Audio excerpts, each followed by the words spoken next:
Good morning, everyone. Welcome to TeamODZ Live in the Friday Ebb. We're on Russell Cranloop today.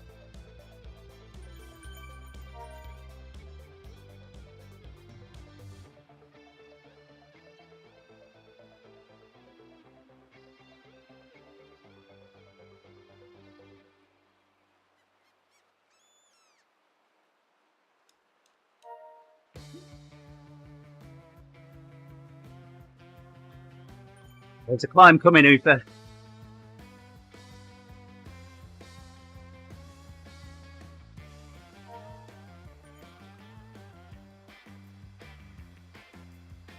Must be a coastal climb then. We go up the Mayan mountainside line.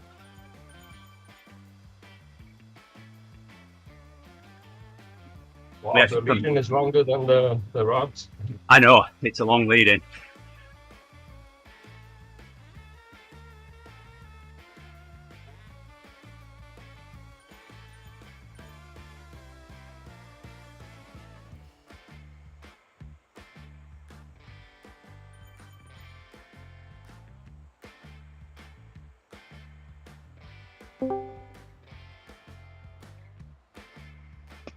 Look at behold. Hello. Oh.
Yeah, Owen, good morning, my friend. Sorry, too busy doing all my admins.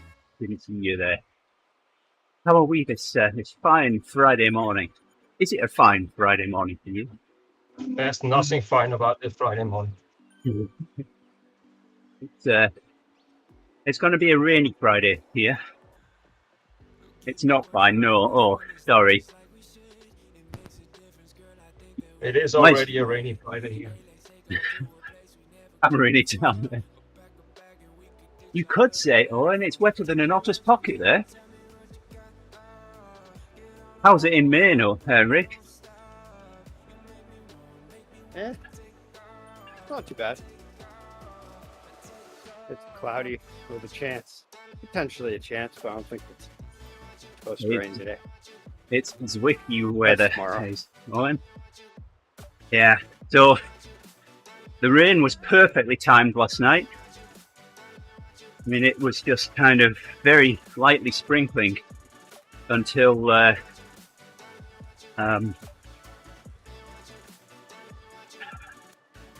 through the firework display.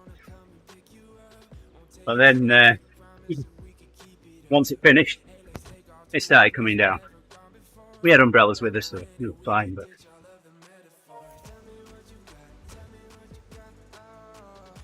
It was supposed to be cloudy with a chance of rain yesterday, and it turned out sunny. So it was a nice surprise.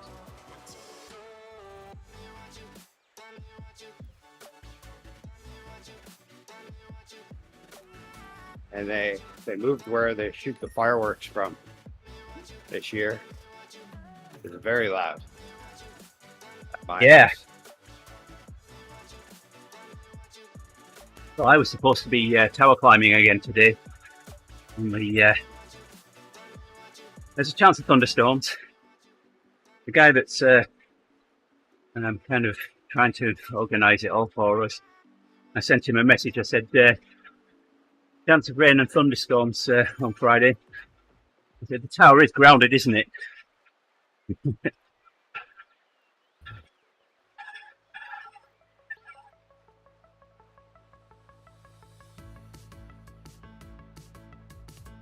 I ordered a second rebar hook that should be here today, so that'll go on my my harness, clip me to the tower, so I can use both my hands while I'm at height. It's kind of strange that you're still celebrating getting rid of the British more than 200 years later, whereas over here we don't even celebrate that we got rid of them 3 years ago. Yeah, well, 1776 was the original Brexit.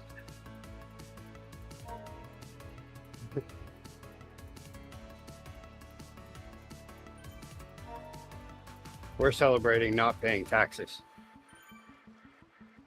Or wait. How did that Yeah, I had one person on a Facebook post yesterday on saying some stuff about the voting over there. I started to comment saying, "Yeah, no, we'll have the fun in November," but yeah, I refrain.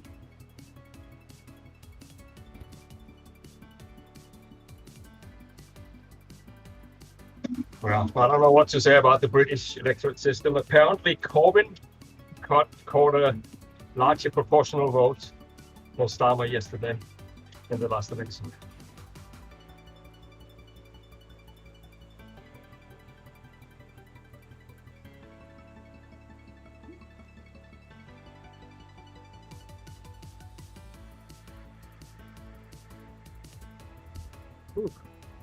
I'm not feeling great today. Oh, you've got plenty of time yet. No, We haven't about even 12 finished the months to lead-in. next Hinkapie Fondo.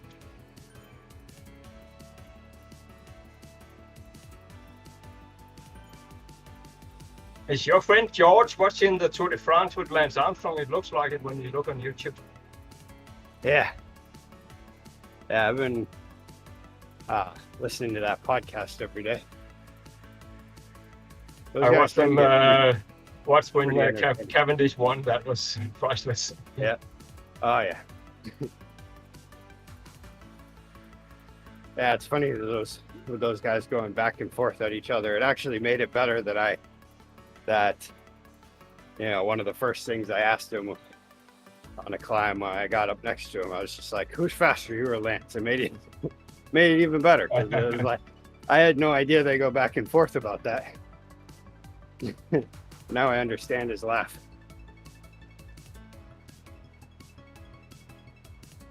Hello, and I've never really. Here's another sprint.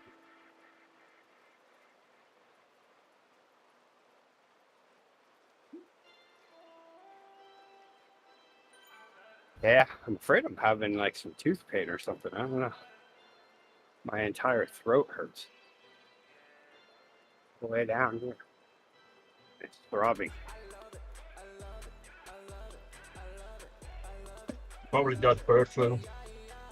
Probably. Stupid birds. A lot of Smokey and the Bandit clips have been showing up in my YouTube feed recently. So it's probably swamp fever.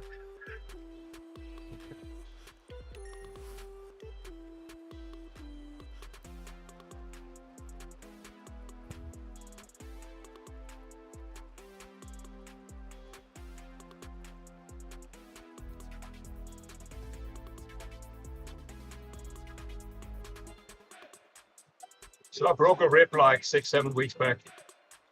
And as far as I can tell, it hasn't grown back together. So now my question is, why the hell do I have that rib? Couldn't I just get it removed also on the other side? the weight savings.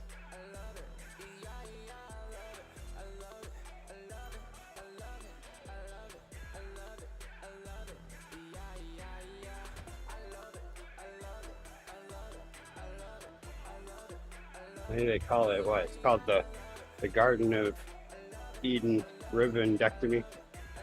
Oh yeah. We're already missing one, that's your point, already. And that didn't turn out well.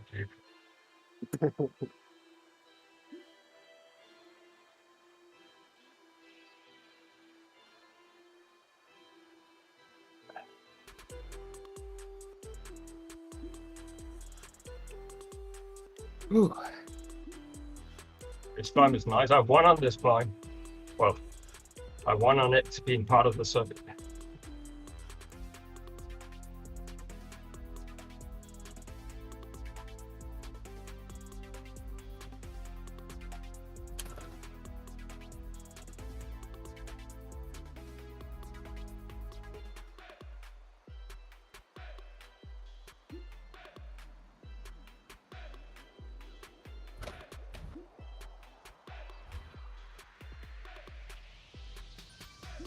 Or maybe it was another time. I don't know. Even Eric Min admitted too that they should do less features and a better implementation. I know, sorry to hear that, Owen.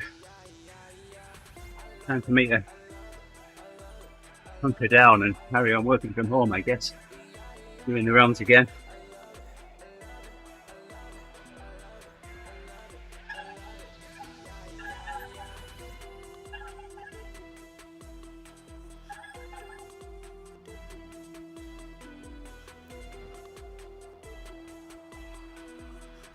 We're not concerned with COVID over here. We're more concerned about the readings of bird flu virus in San Francisco sewage.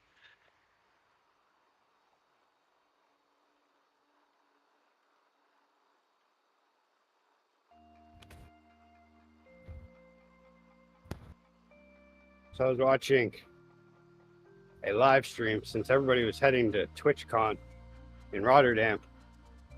I got to see a live stream or two about people biking in the Netherlands. I see what you mean. There is such thing as too much of a good thing.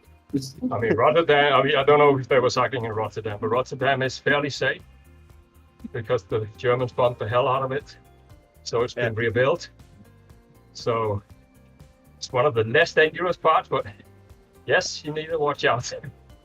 I mean, as far as, just going and riding your bike and having fun. It's like, there were some parts that looked like the equivalent of going out and driving your car in front for fun in the middle of town during rush hour. It's like, well, there's no fun in that. Sure, steering your car in the Netherlands is a lot more easy than driving your bicycle because cars, they have this separate turn signals. So when you have a turn signal, you're free to go. You don't have to watch any opposite direction traffic. Which means that when Dutch people go to abroad, it doesn't end well. But for cyclists, it's not like that. You really have to navigate. Yeah, it was crazy. And then like when you get to those intersections and there's just people on bikes lined up like they're in a queue, it's like, wow. Yeah, I think I get annoyed just getting on the bike path around the university and having to slow down for people, let alone complete stops at lights. But actually, I mean, this is not 100%, but for the most part, the spirit is good on the bike path, so people will sort of communicate and let each other pass and stuff. Yeah. But you never know when some idiot is gonna hit you straight on. Just not paying attention or whatever. Yeah, I could only imagine on a rainy day or something like that, or if it gets cold, people just want to get to their destination and they're not kind anymore. For the most part, when people are on their bikes, they're happy. I've noticed, but the latest is that what they call fat bikes, so it's just electrical bicycles with like scooter wheels, Yeah. but tuned to go very fast, being driven by 13-year-olds. This is just crazy at the moment. They don't know what the hell they're doing.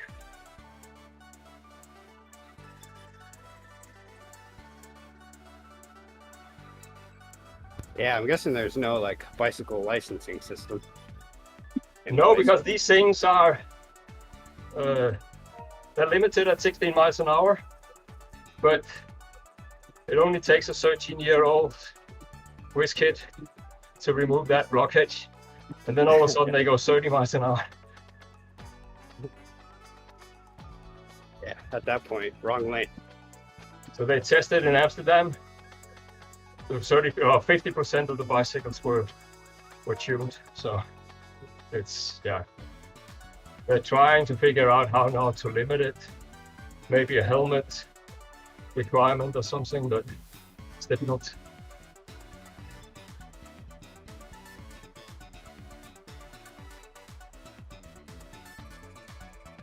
What's saving it a little bit now is that the insurers has now refused to insure them. So this makes the parents a bit edgy, because if something happens, they will have to pay full medical costs.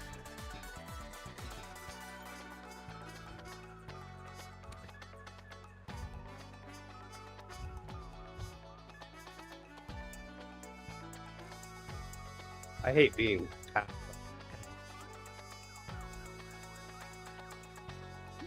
They pass you in a way that's just so, well, not all the time, but they pass you in a way that's just so like, look at me. And it's like, I don't know about in the Netherlands, but in America, when someone passes you on one of those, usually their guts hanging over their pants. And it's just like, why don't you come back with that off? Yeah, Ben. But that's, yeah, it's not so bad here with that kind of attitude. But the problem is that it used to be the really fast bikes were limited to adults with a wallet, but now with these kids, they don't have a clue what they're doing. Those invention bikes have made it a lot easier. I mean, those are like what, $2,000 bikes or something, and they're now. Yeah, but these are much cheaper. These are like $800 or something, and the build quality is appalling. Yeah. I mean, already I think 3 kids lost their life, but so far only the riders of the bikes. So Over here on, it can change by state, never mind a countrywide ruling. So, yeah. I know there was some talk about regulating around here, where it's going to be considered like a moped. I don't know what happened to it though. Yeah, but as soon as you have to wear a helmet, which you have with the moped, then everybody loses interest in using them. So, well, again, that depends on the state. Some states, yes, must wear a helmet. Other states, it's entirely up to you.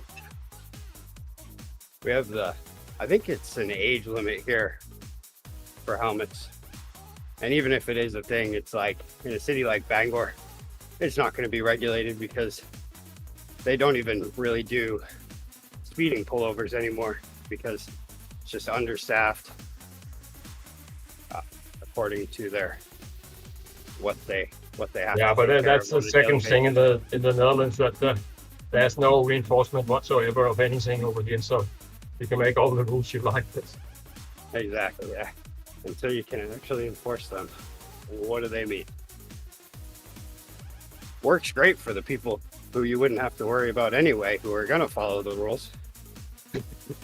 But not the people who were the problem in the first place. I was actually watching there was a YouTube reel or something from a woman. She's emigrated from Canada to Denmark, or actually back because her mother was Danish. But so she said that in Canada, there's no reinforcements either. That surprised me. Everybody is doing like 75 miles an hour on the highway, even though speed limit is lower. Because he was surprised. that we have reinforcement in Denmark. So if you consistently go 10% above the speed limit, it's gonna be 1 or 2 days before you have the first fine.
Missed you yesterday, Owen.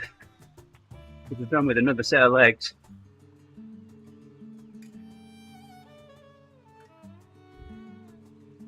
Rick forgot to watch us.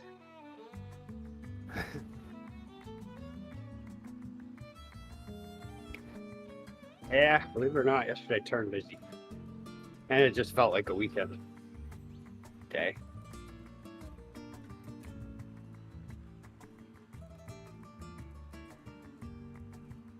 Apparently it's gonna rain the weekend as well. It really sucks. It's supposed to be high summer now. Feels more like end of November. That's no good. Nope. Usually by now, you would imagine it would break. Yes. I mean, we did have 10 good days end of June, but that's the only thing I can report this year from the Netherlands. It's been decent here, but the weather is still just so weird. Like, usually by this time of year, you can look at the extended forecast and pretty much guess that that's about what's going to happen. Maybe some extra thunderstorms sprinkled in, but this year things seem to change pretty quickly. You really have to look at the forecast the day before. And sometimes that doesn't even matter. I mean, yesterday I looked at the forecast in the morning,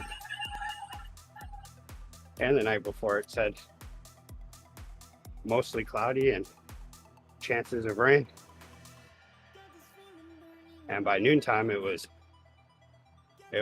all the way sunny. Hardly any clouds in the sky. Very warm. Went from a high of 70 to a high in the 80s. Well, we're at 59 over here. 59 Fahrenheit.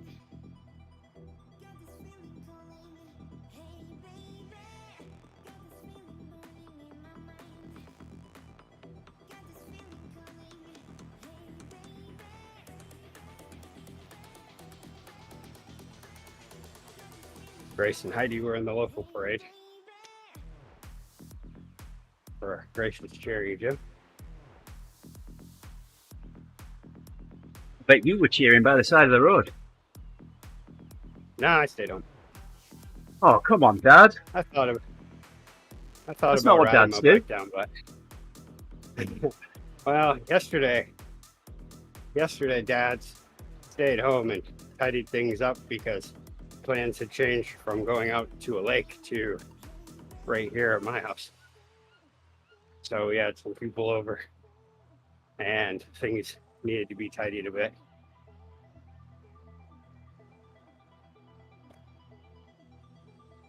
And the tour, I gotta watch the tour.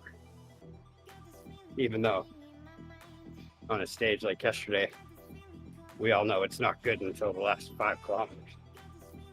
No.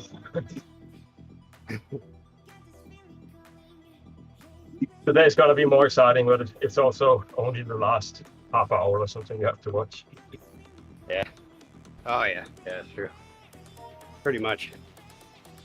Well, you can just watch people take other people's times.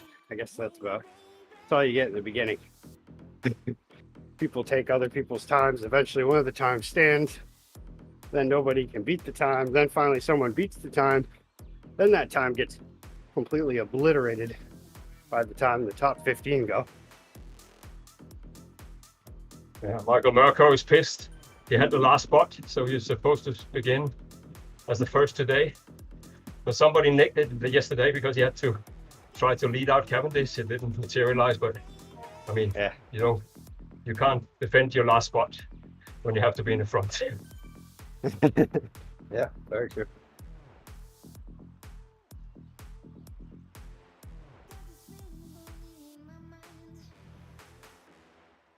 Yeah, yesterday I was rooting for, well, when I saw that Cavendish wasn't on the front, because of course I've still been rooting for him, but when he wasn't on the front, then I was rooting for Bimium. Is that his name, Bimium or Binium? You mean? Yeah, whatever. Yeah, me too. He's an amazing sprinter. Everybody written him off. And then I've always seen him like that. I've always seen him like he's up there, as he should be in the tours usually. And was it Vuelta last year that he ended up getting a win? And at that point, I was like, "Oh, this guy's good." I didn't realize he had never won at the tour until the No, I mean, stage you 4. or get whatever. his name awful, but he's really he's a true sprinter because he has that kicks in just as Cavendish to just do him 2 bike lengths or something in the last 10 meters. You don't understand how it happens, but it does.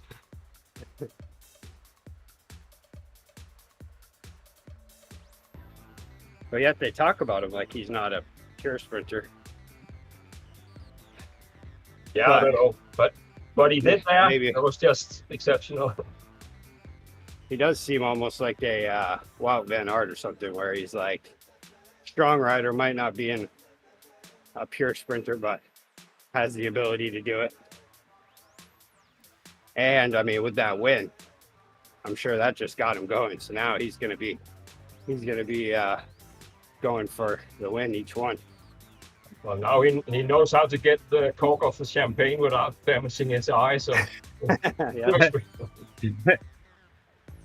Yeah, that was the Vuelta, wasn't it? Yeah. yeah, Was the it? Giro. Yeah, but not probably Vuelta. I don't it know. was the Giro. I'm not good at remembering stuff. Because for some reason I'm lumping it in with the tour that a lot of things with Champagne happened, where like he was out from hitting his eye with the cork, and then Sepp Kuss practically chugged the bottle.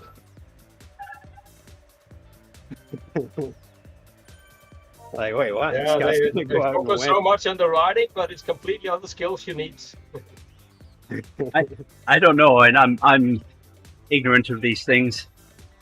I rely on Rick to teach me, Rick Anufa. Yeah, it's a 25 kilometer, mostly, well, 300 height meters.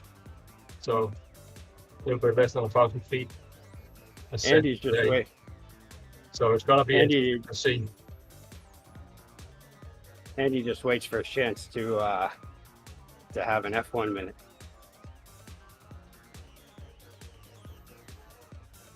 Where's the F1 race this week? Don't know. I don't know that there is one this week. It was last weekend. Uh-oh, is NASCAR gonna outdo F1 this week? Street race in Chicago? Have they done this before? This is One's just Silverstone. Silverstone. I've never heard of this NASCAR street racing thing until now. I'm wondering if they've done it.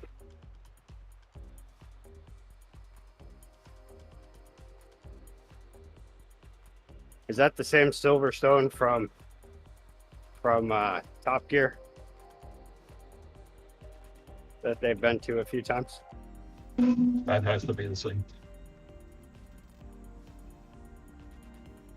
So, Silverstone is the only Formula One race that I've actually attended in person. I think it was 92. I think 91 or 92, I can't remember which.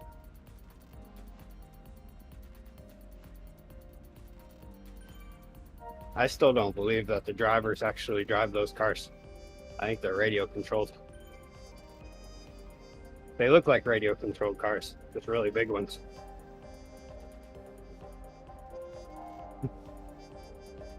They just train up to survive the G's, that's all. Oh, that'd be cool. Man, I don't get MotoGP. Like, those have to be the craziest personalities. They must be like, every single one of the MotoGP personalities must be like either super chill because nothing's that exciting if you're not rubbing your knee against the ground at over 100 miles per hour, or they're just intense all the time. I was watching a video Oh, yeah. yesterday of Ben Collins trying to take the lap record off of New Stig. New Stig used the V8 aerial atom. Ben Collins was using a newer aerial atom. He came within 0.7 of a second of it.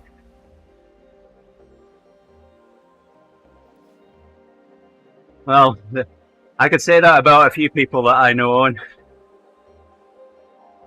I'm one of them. Come on, I rate on rollers.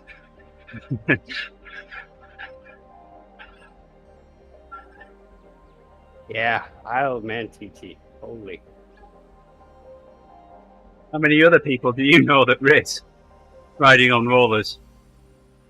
I'm not wired right in the head, am I?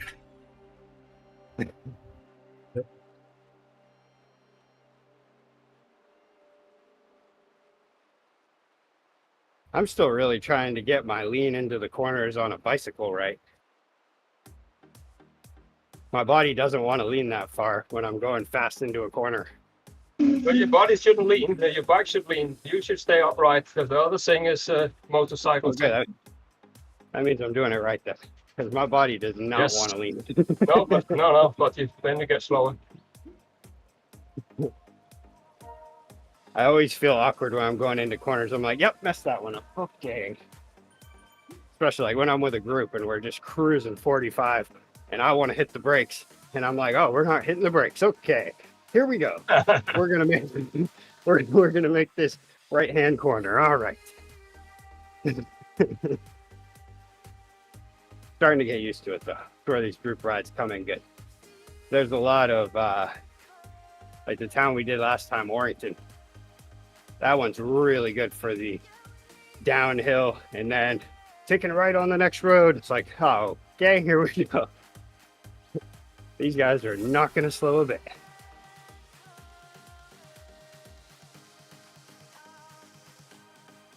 This Wednesday, they didn't go as all out as they did last week. It was kind of nice. There were rest points. We were trying to just keep the group together this time. But one of the guys that rides on that, he is just the most unassuming powerhouse.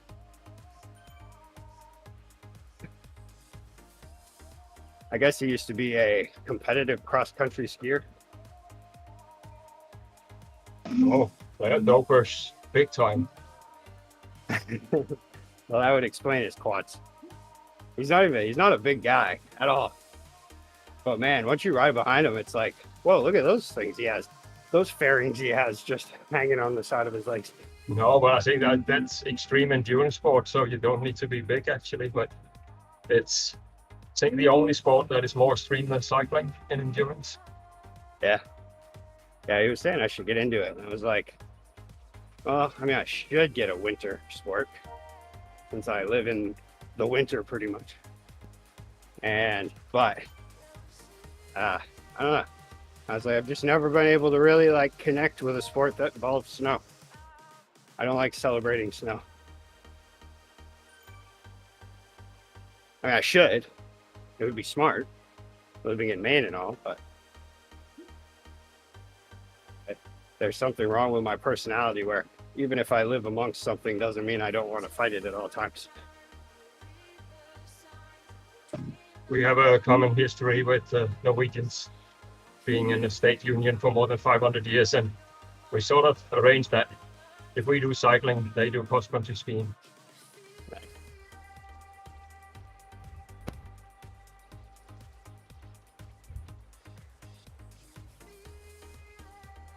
But yeah, this guy's good at like, man, we started taking turns for a little while on the front.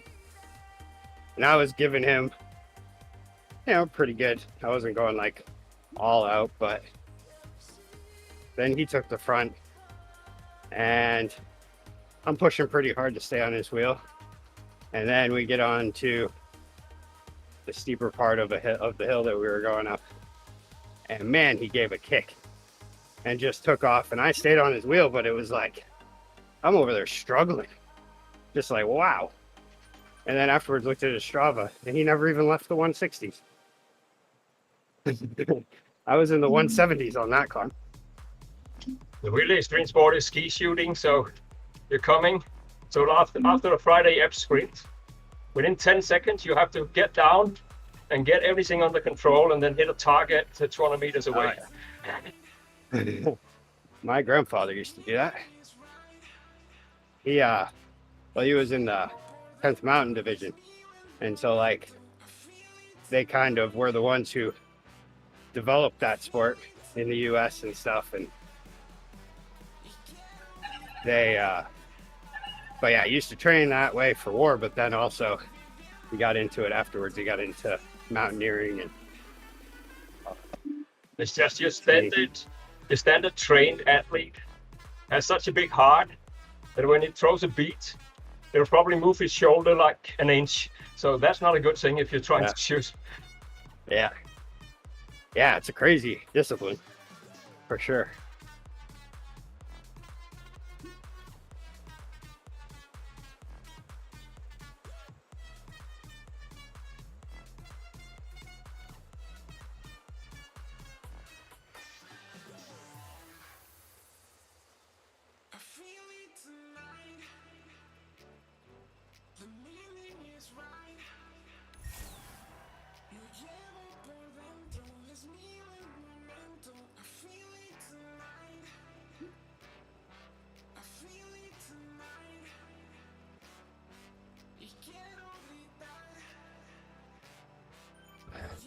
Quick geography lesson for Rick without looking it up. Am I correct in thinking that the Isle of Man is just south of where you live, Owen? Like right off the coast? So it's actually more north, but Yeah. maybe at his dimension.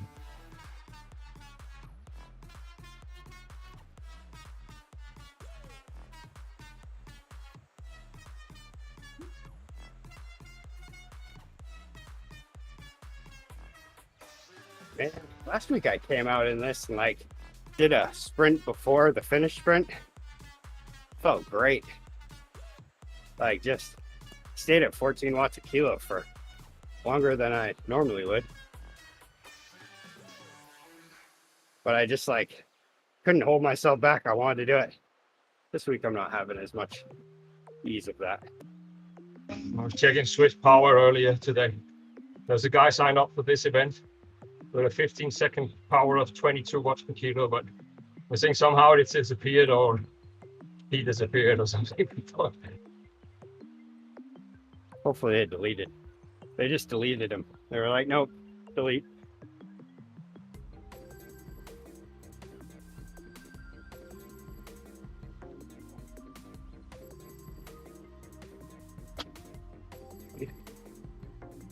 There was, I think, TBR Racing or something, there were two guys. One of them a bit beefy, but yeah, 15 seconds of 1400 watts. So, hello. You know what I was thinking of? I was thinking of the Isle of Wight, the Isle of Man. Never mind. Yeah. Isle of Wight is all the way down south. Is that back down where Jenna lives, Auntie Jenna? just off the coast of Southampton. Yeah.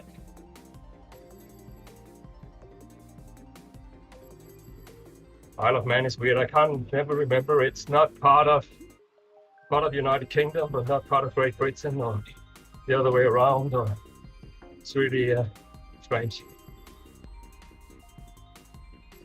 I don't know how this happened, but I did get way ahead. I think it was when I was looking at. It's you that's up there, is it? Oh, it's me. There we go.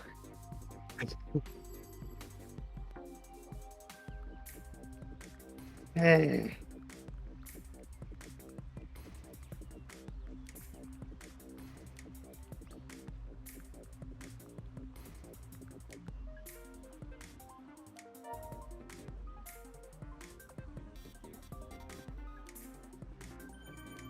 There's someone up there.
We have released everybody.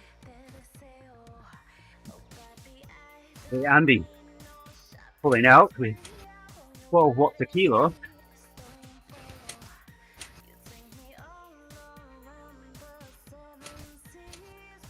Nick here just biding his time. This is going to lose touch with the lead. 7 seconds ahead. 3 seconds to EJ.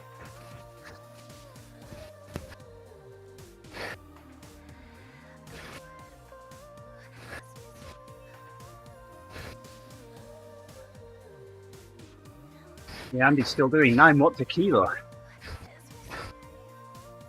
Rick chasing down. He's 2 ahead of him now. 4 seconds ahead of anybody that stands a chance of catching at this pace. About to pick off EJ. Now just one person ahead, K Andy. He's still doing 7 watts a kilo, although he seems to be fading. No. Or not. 9 watts a kilo. Here comes that finish line. Rick's got no one catching him. He's going to finish second here for sure. Here's that finish line. And there it is. Here Andy takes first, Rick second, EJ third. Nice work. Oh, those will get you.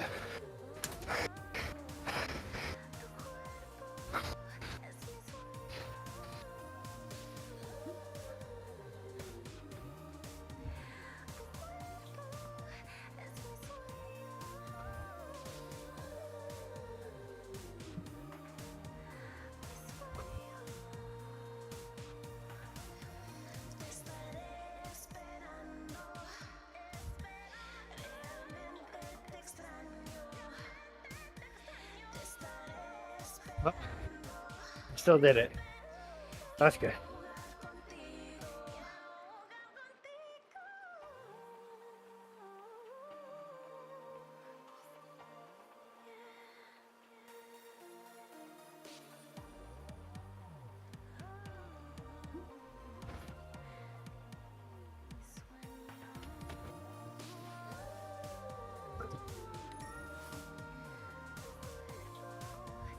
Yeah. We go. Hooper in 4th place. Aki. He was up there. He was in 3rd place before Rick hit him off and left him behind. Spat him out. 14 seconds. behind the lead.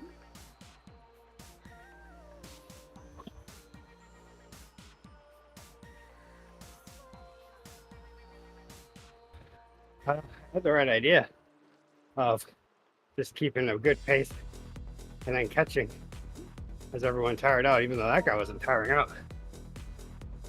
But the only problem is that top end. I still got to work on that. That's where it was getting me on that group ride. When we were doing that climb, I was holding his wheel, ready to pop by, and just didn't have enough extra. And that's kind of what happened here today. I needed that extra push at the top. Didn't have it.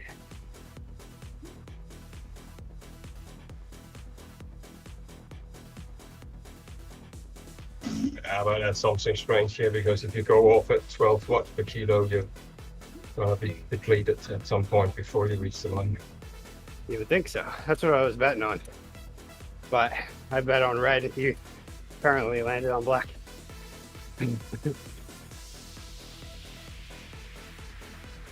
I mean, the other two dropped just the way I thought they would. But this guy might just be that good. Hope he is. Good on him. Because then, whenever there's people like that, lets me know you too can get there. Don't know how, but I can get there.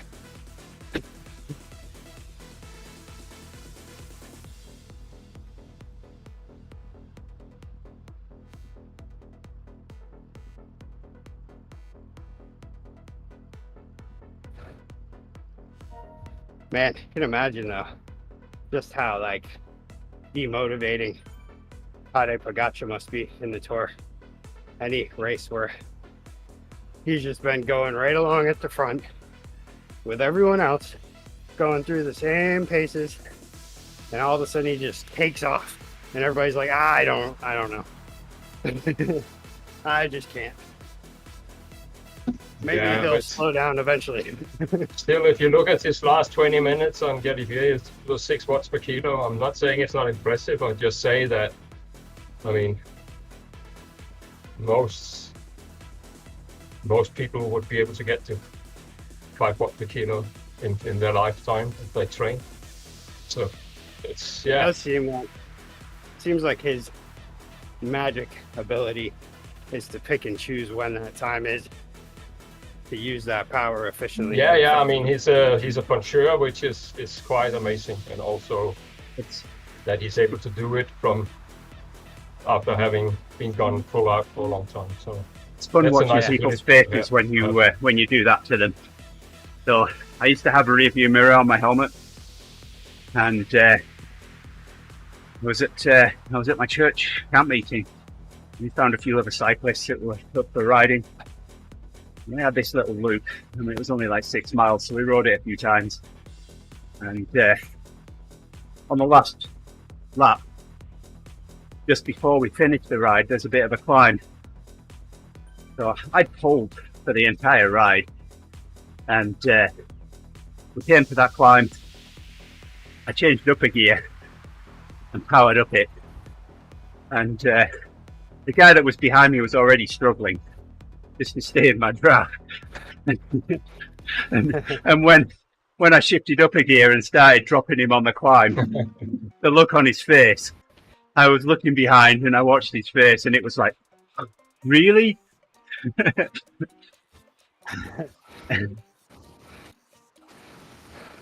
Yeah, that's the thing. Yeah. Like, there's one or two guys in that Wednesday group ride that I think I'd call them old schoolers now, that have the mirrors on and the manual blinky lights, unlike all of the other people who have the radars and all that stuff and everything's connected.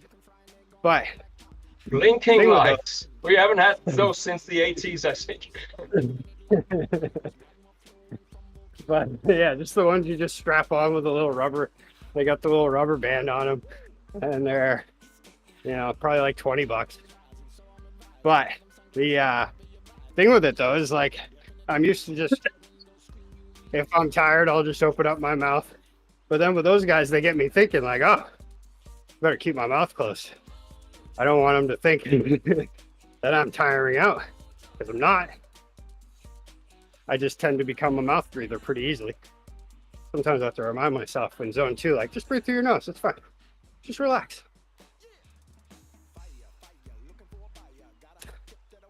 Whew. But Pogacar, he must have such much pain because when you start with a sprint like that, you're gonna lactate. Even though you're Superman, you're still gonna lactate. So, and then he carries on in that pace. So he must have learned to handle that pain, because it's gonna be painful for him as well. Oh yeah, and somehow maintains a pace that ends up being faster than the peloton at times. It's just like, for sure. But most crazy. riders would be able to do that if they could do it progressively. But he starts with this attack, which is gonna be crazy, like 15 watts a kilo, and then he's gonna build up lactate, and then on top of that, so it means that he puts himself in the hurt zone right away. But if you can handle it, it's good. I mean, one thing with him that, like, watching him as a case compared to other pro riders, he's a lot more smooth and fluid with his pedal strokes. There is something about him that he does use efficiency to its core, but I mean, that's not going to make up for all the extra watts and the ability to produce them. But like, yeah, just when he takes off, he just has a way it's like a nice dance compared to some riders. When they take off, it looks jerky. Yeah, that's true. But there's also an attitude point to that he really has fun when he does it. A lot of the other riders, they don't have fun. It's they have a talent and they have to use it, but it's not that they're really into it. But he is. Yeah, it's another day at work. Yeah, it's like you almost get the feeling that he somehow wants. He's just waiting for that opportunity to flush lactic acid. I can't wait till I can get there. Like, I just can't believe he doesn't have a day where he's like, I don't know, 100 miles in, I don't think I'm gonna do the jump today.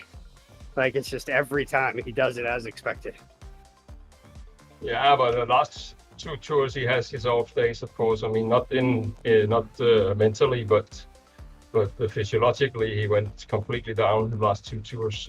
Lost many minutes. Yeah, it is true. He looked like he was getting sick on last year's. He had the dark rings around his eyes, all that stuff. Well, there was this theory that Vingegaard had a better breathing system, so that he had an advantage at high altitude. But I guess that Kobe killed that on Galibier, because that's crazy high. So 2,600 meters. So yeah, that's not going to be there. I do still find myself cheering on Jonas, because for some reason last year I was cheering for Jonas, even though he was definitely looking strong.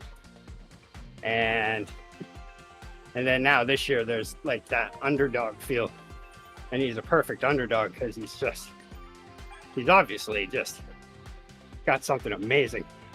The fact that he came back from pretty much what everybody says is something that would just make him not be in shape, and he's been able to do better than anybody else at controlling as much as I think there's a lot of media manipulation going on from his team. I don't think he really suffers from that, but we'll see. Today is going to be very interesting. I don't say that he has to win today, but he has to be up there, because the last day is also a time trial, and that's going to be crucial. Yeah, it's going to be crazy.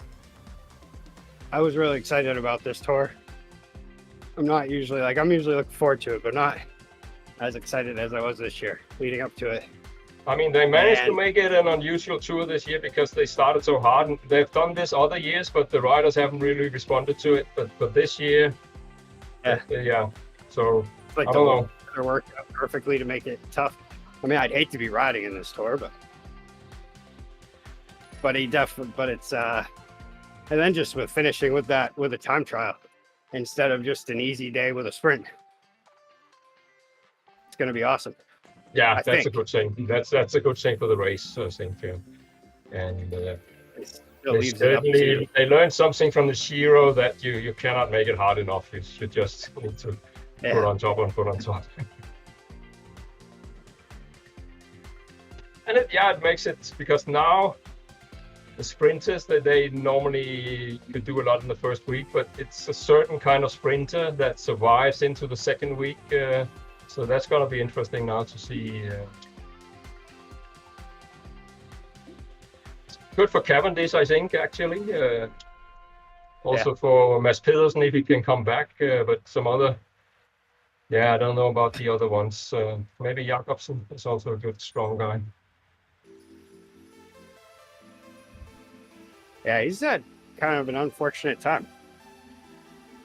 Yeah, it's not been good for him. But I mean, it's gonna be good on the tough guys now, because the ones that can survive the tour for 1 or 2 weeks and can get through the stages to arrive at the finish, these kind of guys are gonna be an advantage now. Yeah, he still has his chance. Next is gonna be what, like another sprint stage tomorrow and Sunday, and then Tuesday is the first climbing day again. Yeah, I haven't really looked into it, honestly. I'm just going off of, I think it was talked about that the next climbing stage was either Tuesday or Wednesday. Yeah, but there has to be some sprinter stages now, because you cannot just eliminate them totally, of course. So, the first week was they weren't generous. Yeah. I mean, they are boring. Gee, I don't know what they could do to make that more entertaining, but it's like, man. I mean, it's still fun, but you got to really be into it to sit there and watch. Yeah. I mean, they're actually used over here for more or less sort of relaxing background. Yeah. But if you're into the sport of it, it's painful. Also because the commentators are better at just entertaining normal people than they are at. Sometimes they're completely at loss what is happening. And it was really embarrassing. There were 3 people in the commentator box at the day, and they didn't notice that Remco was coming back to Jonas there on the Galibier descent. So they were completely surprised when he overtook him. And it was just, it was on the screen for like 5 minutes that he was just behind them. But they were talking about everything else. I know on the US broadcast, there's been like a I don't even know, maybe 10-second delay. It feels longer than that, but you'll see a crash and then wait and wait and wait. And then all of a sudden, oh, it's just like, oh, okay. Okay, no, it's actually, I think they have for some odd reasons, they're like 2 seconds ahead of us, the commentators. Maybe because of that, so you don't notice when they're slow. Yeah. Because the transmission is like a minute behind. So if you're out there watching, you'll miss the race if you go by the television. And on that note, I'm going to say thank you to usually everyone for joining us sprint today. Much stages are appreciated. I'll be back with another ride on Monday morning. Hopefully we'll have Rick. We won't be riding outdoors, but we'll see you on that one. Have a great weekend, everybody. Catch you soon. Bye-bye. Bye.